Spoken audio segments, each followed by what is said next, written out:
Saudara, sidang gugatan pra-peradilan penetapan tersangka Peggy Setiawan akan digelar di Pengadilan Negeri Bandung besok sekitar pukul 9 pagi.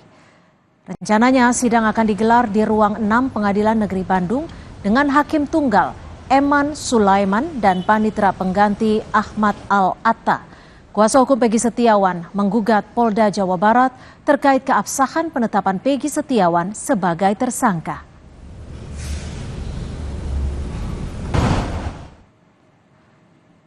Pengadilan Negeri Bandung menunjuk Hakim Tunggal Eman Sulaiman untuk mengadili sidang pra-peradilan Peggy Setiawan.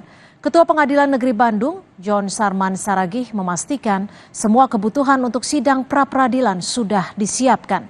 John Sarman Saragih menegaskan PN Bandung akan independen dalam menangani perkara ini.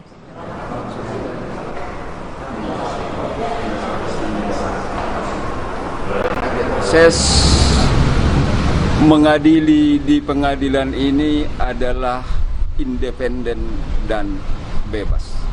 Tidak diperkenankan siapapun yang mencampuri dalam rangka untuk mengambil keputusan dalam perkara tersebut.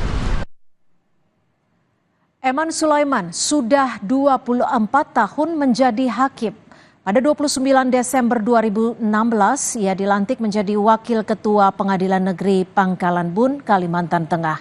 Kemudian pada 1 November 2019, ia dilantik jadi Ketua PN Wonosari, Gunung Kidul.